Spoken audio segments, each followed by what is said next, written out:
In this video, we will discuss class 10 science lesson number 1 chemical reactions and equations part 2. What are the features of chemical reaction? What are the type of reaction? ये सब कुछ हम इस chapter में learn करेंगे. Type of reactions, कितने types होते हैं? First, combination reactions, decomposition reaction, displacement reactions, double displacement reactions, and last redox reactions. Type of chemical reaction. First, combination reaction. Combination reaction means A plus B gives us C. दो substance मिलाकर तीसरा जो new बनता है उसको हम combination reactions बोलते हैं. उसकी डेफिनेशन ये है, those reactions in which two or more reactants combine to form single product are called combination reaction. यानी कि दो सब्सटेंस मिलकर एक प्रोडक्ट, सिंगल प्रोडक्ट जो बनती है, दो मिलकर एक बनता है, उसको कॉम्बिनेशन रिएक्शंस कहते हैं. A plus B gives us C. As for example, CaO plus H2O gives us CaOH halt wise. हमने किया था कि जो केमिकल रिएक्शन होते हैं वो इक्वेशन के लिखने के हमें उसके लिए क्या करते हैं, उसके जो नाम लिखते हैं. कैल्शियम ऑक्साइड का नाम है CaO, है ना. फॉर्मूला क्या है? CaO. CaO को कैल्शियम ऑक्साइड के नाम से भी बुलाते हैं और क्विक क्लाइम के नाम से भी बुलाते हैं. CaOH हॉल्ट वाइज को कैल्शियम हाइड्रोक्साइड और स्केलेट लाइन के नाम से भी बुलाते हैं. और हमें ये याद रखना है कि वॉल के ऊपर वाइट कलर करते हैं, आपको पता ही होगा. वॉल के ऊपर जो वाइट कलर करते हैं तब CaO में वाटर मिक्स करते हैं. क्या करते हैं? कैल्शियम ऑक्साइड में वाटर मिक्स करते हैं और स्केल्ड लाइन की सॉल्यूशन हमें मिलती है, यानी कि CaOH हॉल्ट वाइज वो हमें मिलता है. उससे फिर हमें क्या करते हैं? वॉल पर उसे लगा देते हैं, उससे वाइट कलर आ जाता है. लेकिन बहुत ही इम्पोर्टेंट याद रखना है कि वाइट वॉश में कौन सा कंपाउंड यूज़ होता है. वाइट वॉश में जो कंपाउंड होता है वो CaOH हॉल्ट वाइज नहीं यूज़ होता है. हमें याद रखना है. क्या रखना है? CaO. CaO is used in white washing.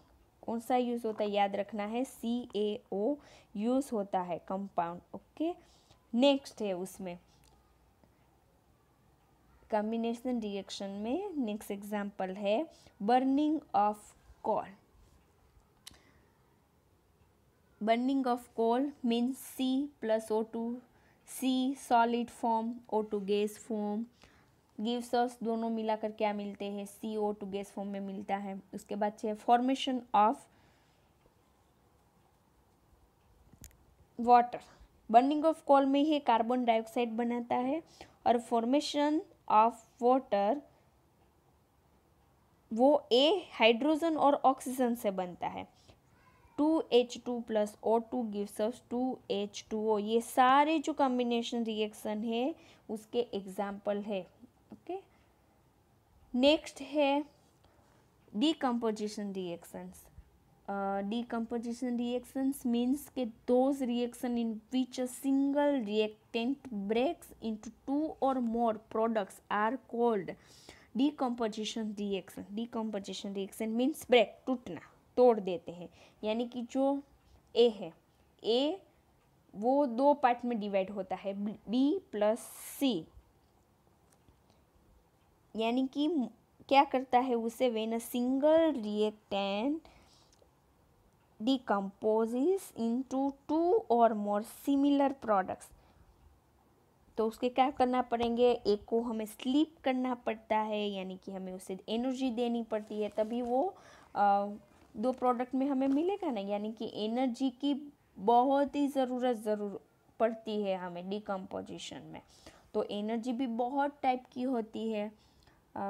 सबसे पहले है थर्मल डिकम्पोजिशन. तो thermal decomposition, types of decomposition of reaction.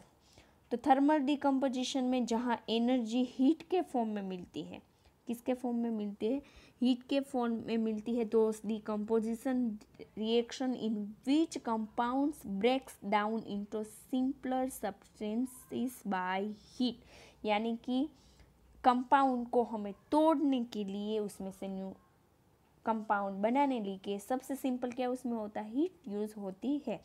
Next है इलेक्ट्रोलाइटिक डिकम्पोजिशन। इलेक्ट्रोलाइटिक जैसे कि नाम ही है इलेक्ट्रोलाइटिक मीन्स इसमें क्या यूज़ होता है इलेक्ट्रिसिटी यूज़ होती है। इलेक्ट्रिसिटी हम सप्लाई करेंगे तो हम जो कंपाउंड है उसको क्या करेंगे, ब्रेक डाउन कर सकते हैं। नेक्स्ट है फोटोलाइटिक डिकम्पोजिशन, यानी कि फोटोकेमिकल डिकम्पोजिशन भी बुलाते हैं उसको। हम एनर्जी कौन सी यूज़ करते हैं, सनलाइट की हेल्प से हम क्या कर सकते हैं, उसे तोड़ सकते हैं। तो दोस्त decomposition reaction in which a compound is broken down into simpler substances by passing electric current through it, वो कौन सी डेफिनेशन है, इलेक्ट्रोलाइटिक की डेफिनेशन है। और फोटोकेमिकल यानी कि फोटोलाइटिक डिकम्पोजिशन की डेफिनेशन है दोस्त decomposition reaction in which sunlight in used for decomposition of a compound, यानी कि थर्मल में हीट एनर्जी यूज होती है, इलेक्ट्रोलाइटिक में इलेक्ट्रिसिटी एंड फोटोलाइटिक में कौन सी, सनलाइट, किससे, जो कंपाउंड है उसको क्या करने के लिए, ब्रेक डाउन करने के लिए। तो उसके एक एक एग्जाम्पल हम देखेंगे। थर्मल डिकम्पोजिशन का एग्जाम्पल है CaCO3। तो इसमें जो CaCO3 उसमें क्या हम हीट सप्लाई करते हैं, तो CaCO3 में हीट करेंगे तब दो चीज़ हमें मिलती है। कौन कौन सी मिलती है, CaCO3 की CaO plus CO2 means CO का नाम तो भूल गए हो, नहीं ना, आपको याद है, क्विकलाइम उसे हम बुलाते हैं। CaCO3 को लाइमस्टोन कहते हैं, क्या बोलते हैं उसको, लाइमस्टोन कहते हैं, यानी कि calcium carbonate. CaO quicklime, CO2 तो आपको पता ही है, कार्बन डाइऑक्साइड। और इसको हमें ब्रेक करने के लिए, स्लिप करने के लिए, उसको तोड़ने के लिए, न्यू सब्सटेंसेस बनाने के लिए हम कौन सी एनर्जी यूज़ करते हैं, हीट की। ओके, नेक्स्ट है थर्मल डिकम्पोजिशन मीन्स क्या होता है, उसमें हम क्या यूज़ करते हैं, ये जो थर्मल डिकम्पोजिशन है उसमें हम हीट ही यूज़ करते हैं। तो सबसे पहले हमने देख लिया CaCO3 में हीट यूज़ किए, CaO प्लस CO2 मिला। नेक्स्ट हमारा जो एग्जांपल है वो है FeSO4। FeSO4 को हम हीट करेंगे तो वो कॉम्प्रेस होगा, है ना, ब्रोक होगा, तो वो क्या होगा, FeSO4 वो क्या है, फेरस सल्फेट, क्या है, ferrous sulphate, gives us Fe2O3 plus SO2 plus SO3। Fe2O3 को हम ferric oxide O3 ferric oxide से बुलाते हैं। SO2 का नाम है सल्फर डाइऑक्साइड, 2 है, 2 means dioxide, SO3 means try sulphur trioxide. ये हमें नाम याद रखना है। उसके लिए हमें क्या चाहिए, हीट प्रोवाइड करनी पड़ती है। नेक्स्ट है इलेक्ट्रोलाइटिक डिकम्पोजिशन। इसमें इलेक्ट्रिसिटी यूज़ होती है, जैसे कि वाटर में से हमें हाइड्रोजन और ऑक्सीजन दोनों को अलग करने के लिए उसमें हम क्या करेंगे, इलेक्ट्रिसिटी प्रोवाइड करेंगे तो हमें वो अलग मिल जाएगा। उसके बाद है फोटोलाइटिक डिकम्पोजिशन, यानी कि फोटोकेमिकल डिकम्पोजिशन में है AgCl। AgCl mean silver chloride, क्या है, सिल्वर क्लोराइड को हम सनलाइट देंगे तो Ag प्लस CO2।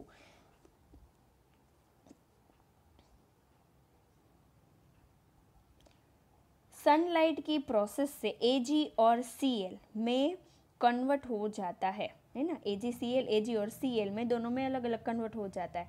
AgCl पहले वाइट कलर का था, लेकिन सनलाइट में उसे रखा तब Cl क्या बन जाता है, वो गैस बन जाता है और वो एयर में चला जाता है।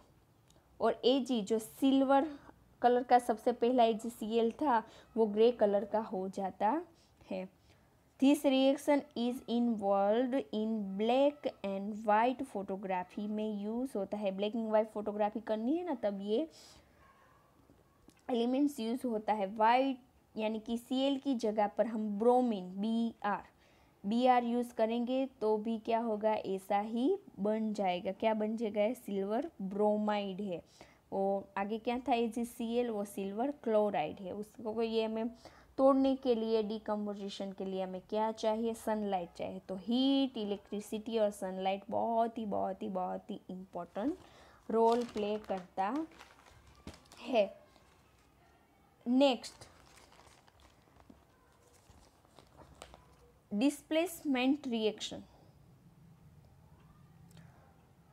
Those reactions in which a more reactive elements can displace a less reactive metal from its solution are called displacement reaction. का मीनिंग ये होता है डिस्प्लेसमेंट रिएक्शन यानी कि डिस्प्लेस होना। ये रिएक्शन के अंदर हम देख सकते हैं कि CuSO4 Fe और रिएक्शन के बाद Cu की प्लेस पर Fe जुड़ जाता है। यहाँ पर देखा Fe plus CuSO4 gives us FeSO4 plus Cu। तो Fe के साथ Cu क्या होता है, रिप्लेस हो जाता है ना। उसकी जगह पर क्या हो जाता है, FeSO4 जोड़ जाता है, यानी कि Cu की जगह पर Fe जुड़ जाता है। Fe यानी आयरन ने कॉपर को क्या कर दिया, डिस्प्लेस कर दिया है। Reaction in which a more reactive elements डिप्लेस a less reactive elements, यानी कि जो आयरन ज़्यादा रिएक्टिव है, कॉपर क्या है, कम है। ये हम चैप्टर थ्री में हम लर्न करेंगे कि कौन से एलिमेंट्स है वो ज़्यादा रिएक्टिव होता है, कौन से कम होता है। ये सारा हम चैप्टर 3 में लर्न करेंगे। आयरन ज़्यादा रिएक्टिव है और कॉपर कम है, इसलिए CuSO4 की जगह पर FeSO4 हो जाता है। CuSO4 ब्लू कलर का होता है और FeSO4 क्या है, वो कलरलेस है। हम यहाँ पर Fe की जगह पर, आयरन की जगह पर हम जिंक भी ले सकते हैं। तो वो क्या हो गया, जिंक भी CO से बहुत ज़्यादा रिएक्टिव है, इसलिए वो चेंज हो गया, यानी कि अपनी प्लेस जो है वो चेंज कर देगा और उसकी प्लेस पर दूसरा एलिमेंट आ जाएगा और न्यू हमें सब्सटेंसेस, न्यू कंपाउंड हमें मिलते हैं। नेक्स्ट है double displacement reaction. Double displacement reaction इस चैप्टर में हमें सब कुछ बहुत इजी है, सीखना है। उसके बाद चैप्टर 3 में ये बहुत सारी इसकी डिटेल्स आती है, वो हम लर्न करेंगे। Double displacement reaction. Double displacement reactions means those reactions in which two compounds exchange their ions to form new compounds are called double displacement reaction. यानी कि क्या होता है कि हमारे पास A और B और C और D दो कंपाउंड है, एक कंपाउंड की सॉल्यूशन बनाते हैं। हम क्या बनाएंगे, कंपाउंड की सॉल्यूशन बनाए, तब कंपाउंड क्या होता है, टूट जाता है। जैसे कि AB तो अभी जॉइंट ही है, लेकिन हम उसको सॉल्यूशन बनाएंगे तो तोड़ना तो पड़ेगा, तो दो कंपाउंड टूट जाते हैं। AB को बनाए तो A और B दोनों क्या होगा, स्लिप हो जाएगा। ये पे पॉजिटिव इंचार्ज लगेगा और B पे नेगेटिव इंचार्ज लग जाएगा।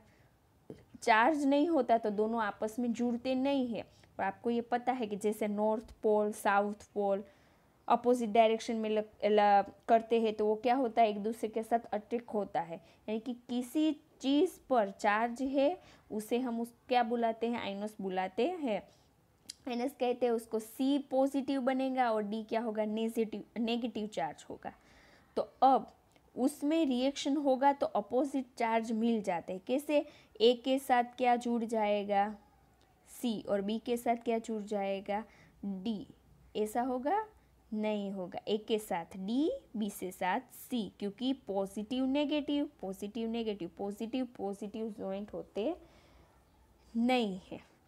तो ये जो डबल डिस्प्लेसमेंट रिएक्शन है वो क्या करता है, वो अपनी जगह तो चेंज करता है लेकिन दूसरे कंपाउंड की भी जो जगह है ना वो भी वो चेंज करता है।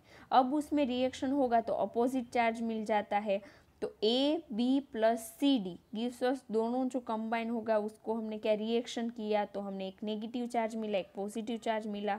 तो जो होता है तो यहाँ पर क्या बन जाएगा, ए डी सी बी बन जाएगा। तो यहाँ पर जो रिएक्टेंस थे उसके बीच एक्सचेंज ऑफ आयंस हो गया, यानी कि वो क्या हो गया, म्यूचुअल एक्सचेंज, एक दूसरे के साथ वो एक्सचेंज हो गए, यानी कि reaction in which there is mutual exchange of ions takes place between the reactants, यानी कि फर्स्ट को लास्ट, और ये सिंपल याद रखना है कि डबल डिस्प्लेसमेंट रिएक्शन में क्या होता है, तो फर्स्ट को लास्ट और सेकंड को फर्स्ट लास्ट के साथ जोड़ देना है, तो क्या हो जाएगा, डबल डिस्प्लेसमेंट रिएक्शन हो जाएगा, जिसमें रिएक्शन के बीच म्यूचुअल एक्सचेंज ऑफ आयरन्स होता है। वो अभी अभी हमने लर्न किया। डबल डिस्प्लेसमेंट रिएक्शंस में हम एग्जाम्पल देखेंगे, NaOH plus HCl, NaCl plus H2O। देखो यहाँ पर फर्स्ट दो कंपाउंड है NaOH प्लस HCl, Na के साथ Cl जुड़ जाएगा। क्या करना है हमें, फर्स्ट को लास्ट के साथ जोड़ना है और सेकंड को फर्स्ट लास्ट के साथ जोड़ना है, NaCl प्लस H2O, ये बैलेंस हो गया, यस। नेक्स्ट है Na2SO4 plus BaCl2 gives us NaCl plus BaSO4। देखो यहाँ पर दिखाया है आपको, है ना, Na2 वो फर्स्ट लास्ट के साथ जुड़ जाएगा, NaCl हो गया, और सेकंड को फर्स्ट लास्ट के साथ जोड़ना है BaSO4। ये क्या हो गया, डबल डिस्प्लेसमेंट रिएक्शन हो गया। अब नेक्स्ट है हमारा इस चैप्टर में लास्ट है रेडॉक्स रिएक्शन। रेडॉक्स रिएक्शन से पहले हमारी बुक में बहुत इसका दिया तो नहीं है, लेकिन फिर भी हमें याद रखना है क्योंकि ये चैप्टर 3 में भी आएगा। प्रिसिपिटेशन रिएक्शंस में क्या होता है उसकी डेफिनेशन है, प्रिसिपिटेशन रिएक्शंस में कि result when two soluble compounds mix and an insoluble means solid compound is produce. दो सोल्यूबल जो कंपाउंड है उसको हम मिक्स करेंगे और इनसोल्यूबल कंपाउंड हमें उससे मिलता है, उसको हम क्या बोलते हैं, प्रिसिपिटेशन रिएक्शन बोलते हैं, यानी कि this is the insoluble compound. Precipitation is explicitly by looking at the solubility table, insoluble compounds are designated for solid और this compound insoluble कौन सा, दोनों मिक्सकर जो होता है वो soluble मिलता है हमें, और the designated that is dissolved in water वो किस में होता है, water में dissolved होता है। नेक्स्ट है इसमें न्यूट्रलाइजेशन रिएक्शन। न्यूट्रलाइजेशन रिएक्शन में हमें पता है न्यूट्रलाइजेशन एसिड बेस फॉर्म में जो रिएक्ट करता है मीन्स के HCl क्या है, वो एसिड फॉर्म में है, HCl वो एसिड में है, NaOH वो बेस फॉर्म है, HCl एसिड NaOH बेस, वो दोनों न्यूट्रलाइजेशन रिएक्शंस करता है, यानी कि from water and ionic compound, यानी कि NaCl एक्वियर्स होते हैं, यानी कि सॉल्ट मिलता है हमें, प्लस H2O वाटर वो लिक्विड में मिलता है, तो उसको क्या बोलते हैं, उसको न्यूट्रलाइजेशन रिएक्शंस बोलते हैं। अब नेक्स्ट है हमारी oxidation reaction. Oxidation reactions means क्या होता है कि those reaction in which oxygen in added और hydrogen is removed are called oxidation reaction. और रिडक्शन क्या बोलते हैं, रिडक्शन उसे बोलते हैं those reaction in which hydrogen in added और oxygen is removed are called reduction reaction. यानी कि रेडॉक्स रिएक्शन के लिए रिडक्शन और ऑक्सीडेशन दोनों ही ज़रूरी है। हमें शॉर्ट में लिखना है ऑक्सीडेशन तो एडिशन ऑफ ऑक्सीजन, रिडक्शन का लिखना है तो रिमूवल ऑफ ऑक्सीजन। एक्स है यहाँ पर आप देख रहे हैं एक्स है और उसके साथ ऑक्सीजन जुड़ता है तो ऑक्सीजन ऑक्साइड होता है। क्या होता है, ऑक्सीजन तो ऑक्साइड है, तो ऑक्सीजन को किसी ने तो लूज़ किया ही होगा, वैसे तो नहीं रहेगा जैसे पहले आया था, तो किसी ने तो लूज़ किया ही होगा उसे, तो जिसने किया है वो उसका क्या हो जाएगा, रिडक्शन हो जाएगा, जिसने लूज़ किया है उसका रिडक्शन होगा। ऑक्सीडेशन और रिडक्शन दोनों ही होते हैं, वो रिडॉक्स रिएक्शन होता है, यानी कि ये दोनों साथ में होता है तो उसको रेडॉक्स रिएक्शंस बोलते हैं। तो those reaction in which reduction as well as oxidation takes place simultaneously are called redox reaction. तो उसको क्या बोलते हैं? रेडॉक्स रिएक्शन बोलता है कि ऑक्सीडेशन और रिडक्शन दोनों ही होते हैं, उसको हम रेडॉक्स रिएक्शन बोलते हैं। तो हर बार ऑक्सीजन से ही रिडक्शन नहीं कर सकते, हमें हाइड्रोजन की भी ज़रूरत पड़ती है। तो नेक्स्ट है हमारा ऑक्सीडेशन में रिमूवल ऑफ हाइड्रोजन और रिडक्शन में है एडिशन ऑफ हाइड्रोजन। तो हमें क्या करना पड़ता है? ऐड भी करना पड़ता है, रिमूव भी करना पड़ता है। ये सारी प्रोसेस ऑक्सीडेशन और रिडक्शन दोनों साथ में ही होती है। ऐसा नहीं है सिर्फ ऑक्सीडेशन हो जाता है और छोड़ दिया, ऐसा होता नहीं है। ऑक्सीडेशन और रिडक्शन दोनों ही साथ में चाहिए। और यहाँ पर जो ट्राइंगल का साइन हमें दिख रहा है ए रिएक्शन में, तो उस क्या है? वो हीट का साइन बताता है, यानी कि Cu से O रिमूव हो गया है। CuO plus H2 gives us Cu plus H2O। CuO में से O क्या हो जाता है? रिमूव हो गया है, यानी कि कौन सी प्रोसेस हो गई? रिडक्शन की प्रोसेस हो गई। और एड क्या कर दिया? और उसमें क्या बन गया? Cu प्लस H2O और हाइड्रोजन ने ऑक्सीजन को ऐड कर दिया तो H2O बन गए, यानी कि CuO में से O रिमूव कर दिया तो जो Cu बना वो रिडक्शन बोलते हैं। और H2 को क्या कर दिया? O को ऐड किया, उसको हम क्या बोलते हैं? ऑक्सीडेशन बोलते हैं। यानी कि रिडक्शन और ऑक्सीडेशन ऐसे होता है। रिडक्शन में ऑक्सीजन को रिमूव करना है, ऑक्सीडेशन में O को क्या करना है? ऐड करना है। ऑक्सीडेशन में हाइड्रोजन को रिमूव करना है और रिडक्शन में हाइड्रोजन को ऐड करना है। ये याद रखना है। जैसे कि यहाँ पर नेक्स्ट एग्जाम्पल है ZnO plus C gives us Zn plus CO। तो रिडक्शन में क्या होगा? यहाँ पर रिडक्शन में लिखा है रिमूवल ऑफ ऑक्सीजन। ऑक्सीजन को हमें क्या करना है? रिमूव करना है, यानी कि ZnO को हम रिमूव कर देंगे, Zn को Zn। और ऑक्सीडेशन में क्या करना है? हमको ऑक्सीजन ऐड करना है, तो नीचे हम क्या लिखेंगे? ऑक्सीडेशन लिख देंगे। नेक्स्ट है endothermic reaction। Those reaction in which heat is involved are called endothermic reaction। For example है respiration is an exothermic reaction। exothermic reaction यानी कि reaction in which heat is released are known as exothermic reaction। उसके जो example है वो है burning of natural gas और digestion. यानी क्या होता है उसका meaning? Reaction in which heat is released are known as exothermic reaction. Natural gas methane को जलाता है, आपको हमें पता है नेचुरल गैस मीथेन को जलाता है, तब हमें क्या मिलता है? उसमें से कार्बन डाइऑक्साइड मिलता है। CH4 plus O2 gives us CO2 carbon dioxide plus हमें उसमें से वाटर मिलता है। Respiration is a exothermic reaction, या रेस्पिरेशन यानी कि डाइजेशन होता है, हमें पता है वो भी ये रिएक्शन है। कौन सा है? जो डाइजेशन होता है वो एक्सोथर्मिक रिएक्शन होता है। डाइजेशन से हमें एनर्जी मिल रही होती है। इस रिएक्शन में क्या मिलता है? एनर्जी मिलती है। नेक्स्ट है हमारा endothermic reaction. Endothermic reaction means those reaction in which heat is absorbed are called endothermic reaction. यानी कि उसमें क्या होगा कि हीट देंगे, रिएक्शन होता है, हीट देंगे तो रिएक्शन होगा। और डीकम्पोजिशन रिएक्शन को हम हीट एनर्जी दे सकते हैं। सबसे पहले हमने किया था डीकम्पोजिशन को, हीट, इलेक्ट्रिसिटी और सनलाइट से हम उसको क्या करते हैं? डिकम्पोज करते हैं, उसको ब्रोक करते हैं, स्लीप करते हैं, तो हमें दो नए कंपाउंड हमें मिलते हैं। जैसे कि यहाँ पर CaCO3 और ये क्या हो गया? हमने ब्रोक किया तो क्या होगा? CaO plus CO2। उसमें क्या हमने हीट प्रोवाइड की है। और AgCl में हमने सनलाइट प्रोवाइड की है तो Ag प्लस Cl2 हमें मिला। ये सारी डिकम्पोजिशन रिएक्शन और एंडोथर्मिक रिएक्शन दोनों सेम होते हैं।